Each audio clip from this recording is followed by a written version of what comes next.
I told him I thought his boss was more attractive as a joke, but he took it to heart.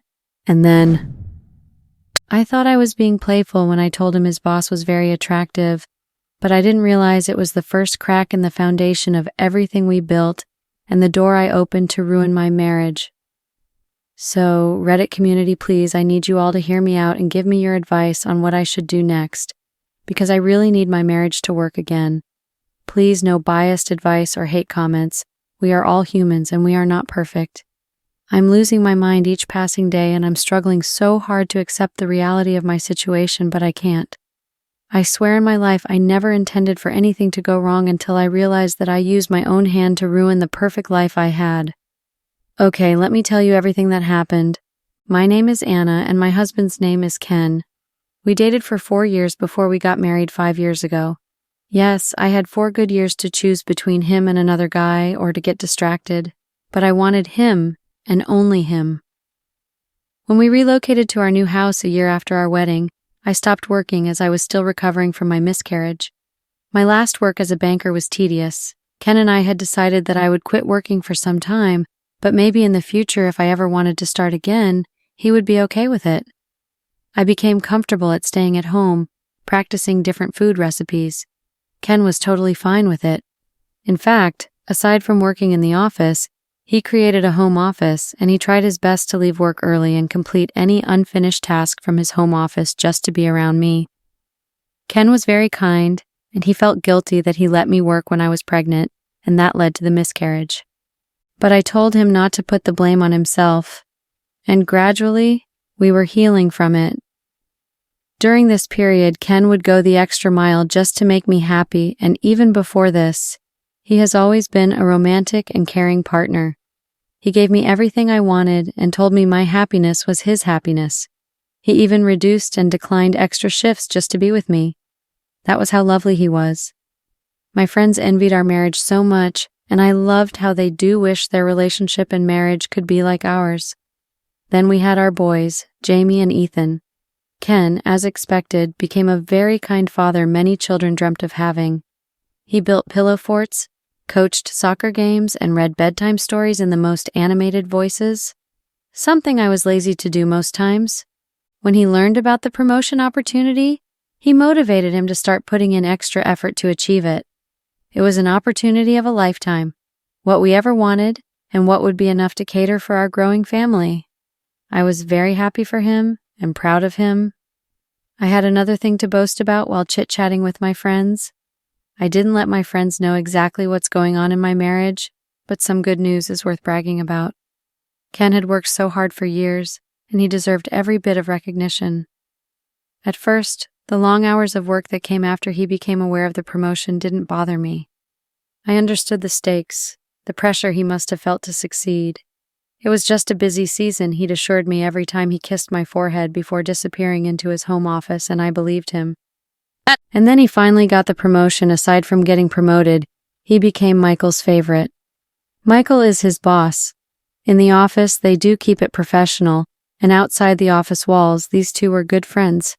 And that didn't affect their working relationship.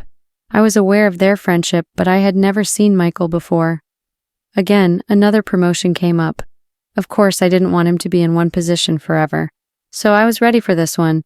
And I was looking at the bright side of it, because when he finally gets the promotion, he will do less work, have more time for himself and his family, while getting a bigger pay. So I fully supported this particular one. But this period was supposed to get better. This one didn't. Weeks turned into months, and Ken became a ghost in our home. The man who once played hide-and-seek with the boys until they got exhausted and fell asleep was now too tired to even sit through dinner. Weekends were no longer fun, they became extensions of his work week, all in the name of leading a major project. I tried to keep the boys occupied, telling myself it was just a phase. But deep down, I missed him. We all did. It wasn't just his absence that hurt, it was the growing sense that he was slipping away from us and we were losing him day by day.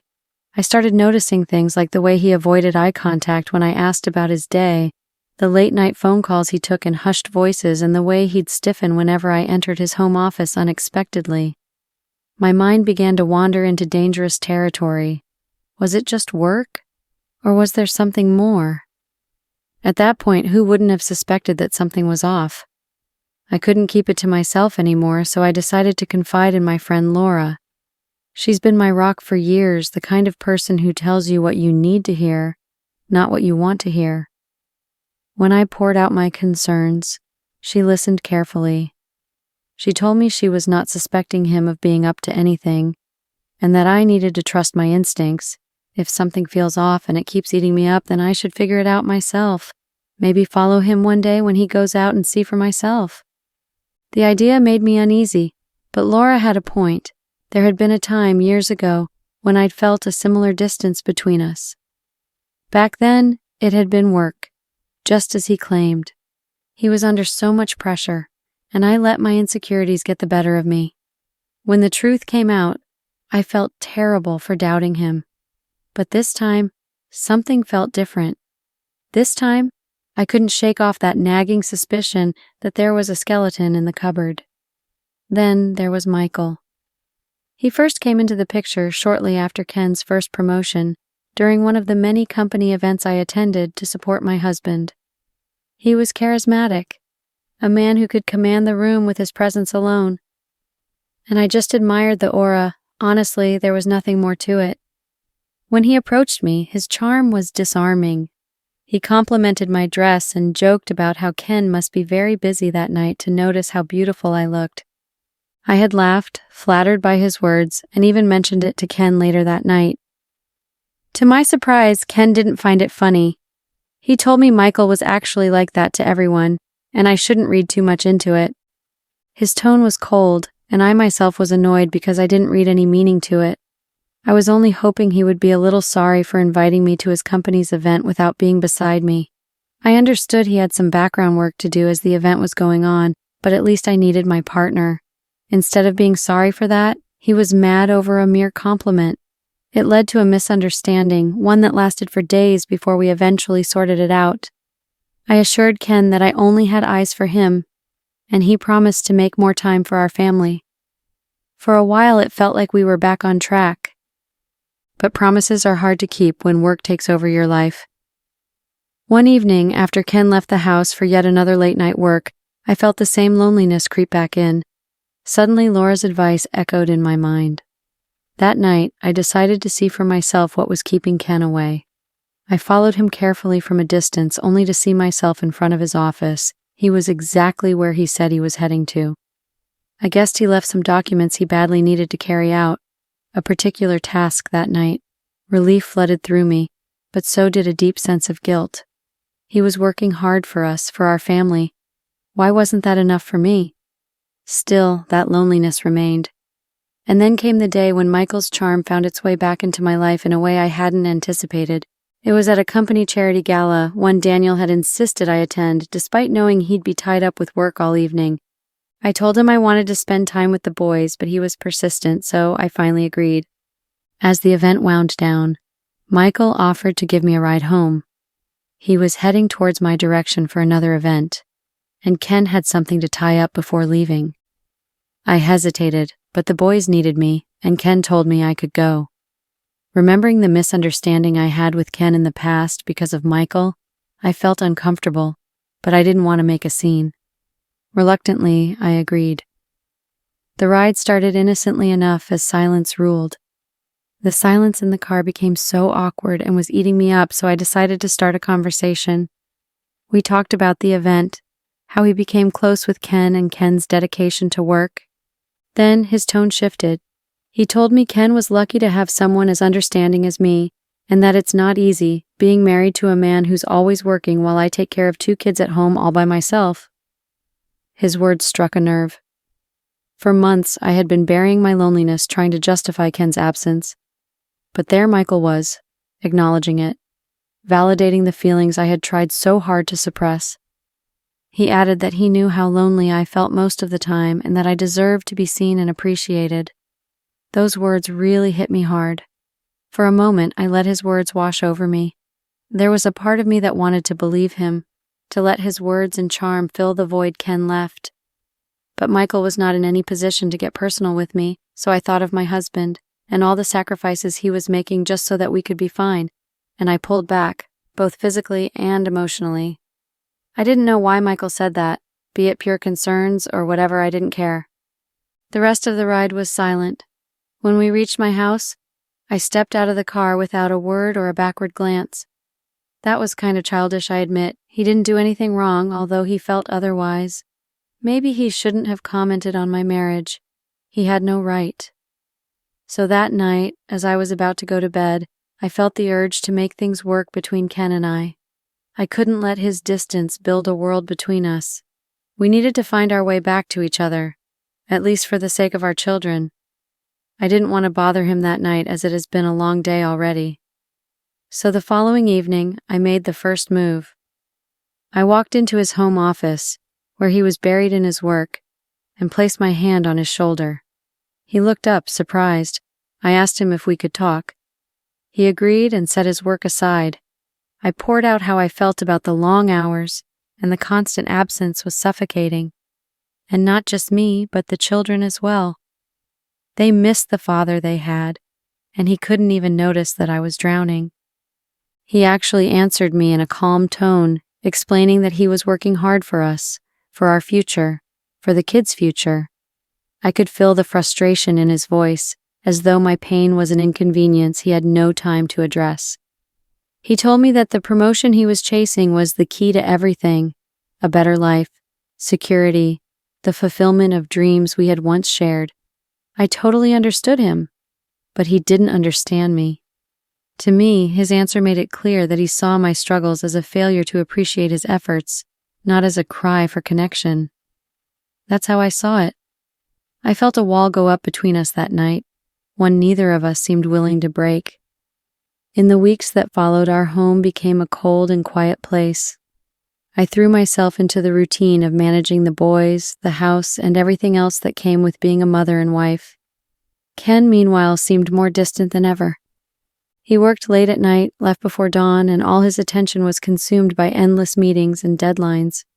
One evening, as I stood folding laundry in our bedroom, my thoughts drifted back to that gala event and Michael's words to me, but I quickly dismissed the thought. It wasn't long after that Ken had to leave town to visit his mother. The woman was very sick. Not that I didn't care about the mom, but I nodded, pretending to understand, but inside I felt my resentment grow. I wasn't trying to be self-centered, but the minute he heard his mother was sick, he had to be there for her. What of the promotion he wanted so badly? Won't it affect his work? And what about me? He said he was so occupied and didn't have time for his own family. I get that his mother was badly sick, and she had no family aside from him, but still, it didn't stop me from feeling the way I felt. During his absence, I found myself thinking about Michael and the way his words had felt like a balm on my weary soul. I told myself it was innocent, just a distraction from the monotony of my days. Then, one afternoon, as I struggled with Jamie's tantrum and Ethan's school homework, I received a message from Ken saying he will be extending his visit. I became very angry and exhaustion overwhelmed me, but I controlled myself in front of the kids. I didn't know how much more I could handle alone. Later that day, Michael came around to drop some files for Ken. Ken had already told him to bring the files before extending his visit. He greeted me shortly, then he asked about the boys and about me. His concerns were pure, and I felt like crying out in front of him, but I told myself no. I told myself I didn't need anyone else, that I could manage. But the next week, when Jamie fell ill and I couldn't get Ethan to go play games with his friends, I found myself reaching out to Michael. He told me not to panic, and he exhibited the confidence of someone who had been through it all before. He helped with Ethan while I stayed with Jamie, and later that evening, when the house was finally quiet and the boys were asleep, he stayed for a cup of tea, and I couldn't keep things to myself anymore. Although I hid exactly what I was going through, we talked about parenting, the challenges of marriage, the loneliness that sometimes came with it. He told me about his own struggles of being in the city, while his wife and his daughter were far from him, but he visited them from time to time, and that was all we discussed about that night before he left, nothing more. Ken's mother's situation was getting worse, and I couldn't visit because the boys had to be in school, and I had to be there to take care of them. Michael had told Ken to take all the time he wanted. Then it happened slowly. almost imperceptibly. Michael and I started spending more time together. Michael would drop by to check on the boys and me, while Ken could stay a day or two without calling home, and I didn't care to call him. Michael became a presence in my life, a source of comfort and support.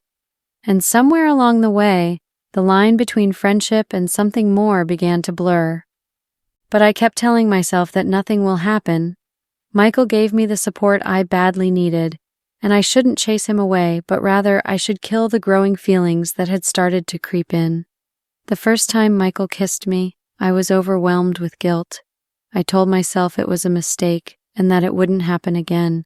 But the truth was, I didn't want it to stop. After all, it was just kisses and resting on his shoulders, and it won't go far. But then, it went far. We did it. We had a crazy intimate moment. Something we shouldn't have done, but it happened. And for the first time in years, I felt seen, valued, desired. A few days later, Ken returned home, but remained oblivious. He said he had to meet up with everything, the work he left behind, and just like that, he became too consumed by work to notice the change in me and the way I had begun to withdraw from him. I told myself it was his fault and that his neglect had driven me to Michael's side. Then one day Ken opened up to me about everything that happened with his mother. The woman was fine, but he was mad at me for not checking up on him when he was unable to call home. He told me that he was almost wrapping up with everything concerning work and he will be that husband and father again. I didn't feel even the tiniest bit of guilt.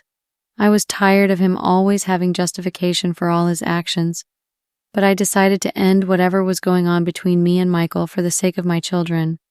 I told Michael that I didn't want to have any romantic relationship with him and we should forget about whatever happened between us. But he will still be my confidant. I loved the void he filled. I didn't want him gone, but at the same time I didn't want it to go far. He totally understood and said that he even felt guilty whenever he saw Ken.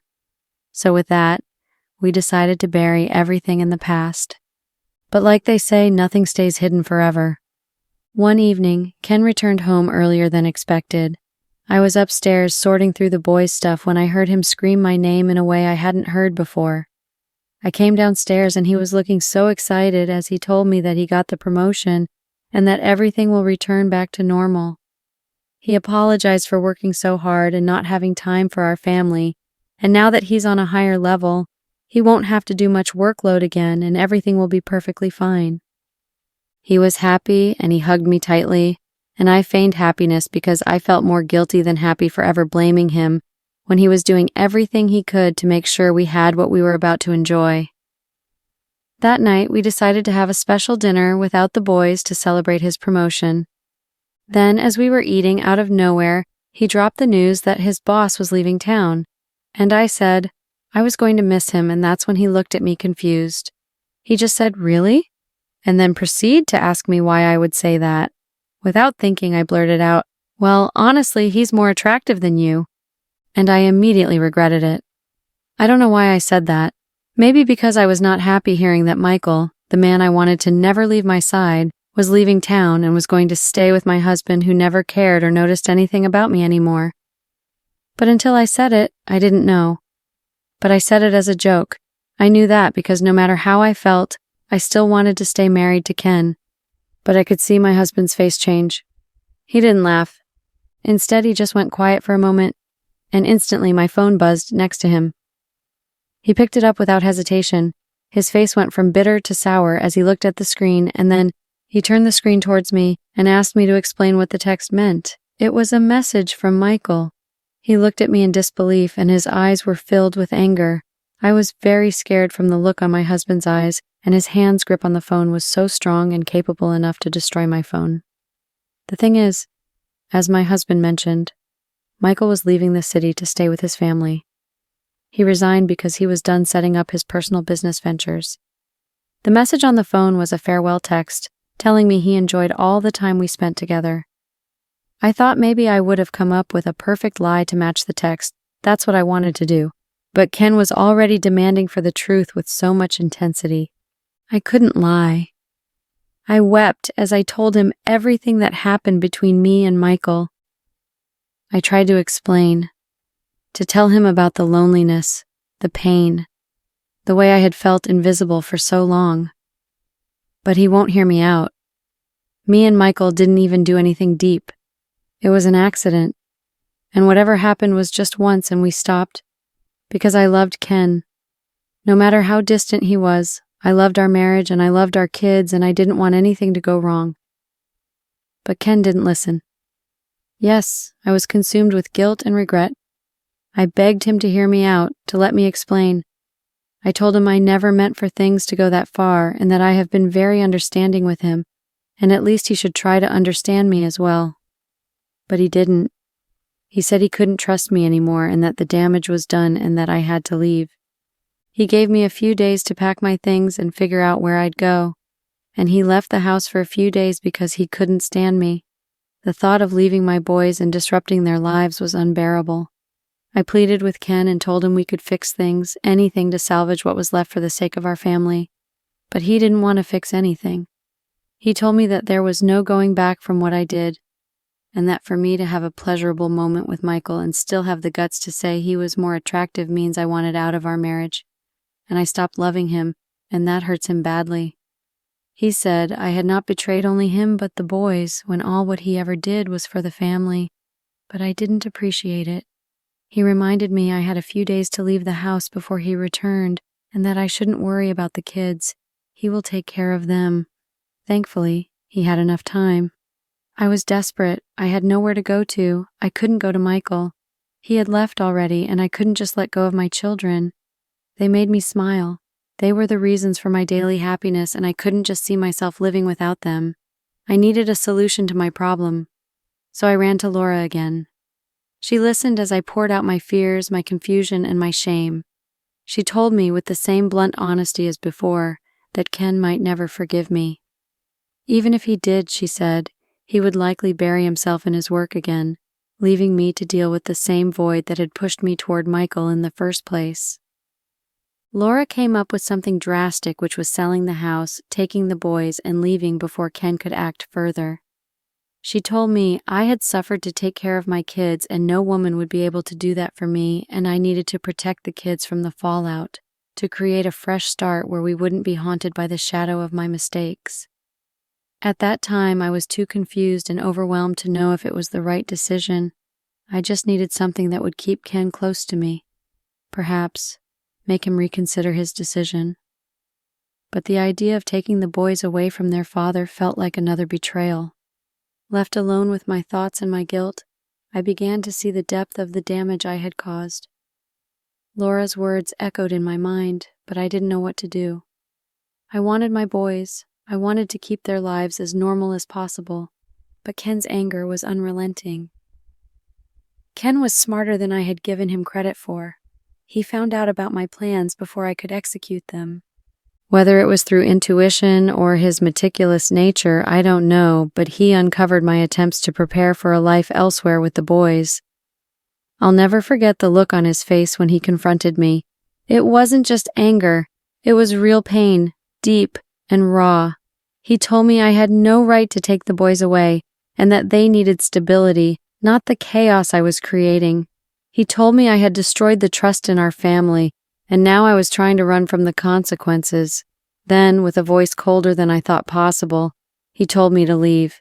He would handle the boys, the house, everything. He didn't want me there anymore. With nowhere else to go, I turned to my brother. His home was small and already crowded, but he welcomed me. Still, it wasn't a place I could stay for long. The thought of going back to my father's house crossed my mind, but his wife, my stepmother, had always made it clear I wasn't welcome. Her hatred towards me has never been hidden, and I knew she would make my life unbearable if I showed up there. So I don't know what to do anymore. I need a way out. Any advice on how to go about this would be well appreciated. Update. Hello Reddit, I am here again. My misery has only gotten worse, and I regret every second of that joke. The trust and the family we had, I had ruined it in a matter of seconds, all for a stupid, careless comment. The guilt hit me harder than anything I'd ever felt, and each time I think about it, I start crying quietly non-stop, and now I am unable to hold it in anymore. I couldn't believe how badly I had hurt him and how thoughtless I had been. I shouldn't have said what I said, and everything I do is futile. I couldn't get Michael back into my life. He had filed for divorce, saying that if he let it slide, who knows what would happen next time I find myself in such a situation, and if the thought of me couldn't stop me, then I should have thought of my children, but I didn't care. And he's right. I was selfish, and that's not right for a mother to act in that kind of way. And the moment the papers were served, it felt like the ground slipped from beneath me. I never imagined it would come to this, but I guess I should have known better. I had pushed him too far, said things I couldn't take back, did what I never should have, and watched as everything I had built started crumbling down. The divorce wasn't just about the end of our marriage. It was the end of a life I had gotten so comfortable with, a life that included our children. The custody battle was brutal. He was determined, and I could see how much he wanted to ensure the boys were with him. I tried to fight, to prove I could be the mother they needed, but it wasn't enough. His lawyer tore apart my every move, every mistake I had made in the past, using it against me. In the end, the judge agreed with him, and he was granted full custody, and I was left with visiting rights. Now, every day feels empty. I can't hold my children in the mornings. I can't kiss them goodnight, can't help them with their homework or listen to their small victories and struggles. The only time I get to see them is when I visit. Those few hours feel like both a blessing and a torment. It's fleeting, and then I'm back to being alone, missing them with a depth I never knew was possible. I watch other mothers with their children, laughing, enjoying the little things, and it hits me all over again. I failed them, and now I have to live with the consequences. I never thought I'd be this person, the one who only gets to see her children in brief visits. It hurts in a way I can't explain, and no matter how many times I tell myself that I deserve this, the pain never quite goes away. But I have to move on. I can't keep drowning in regret and in the mistakes I've made. I've got to rebuild, for myself.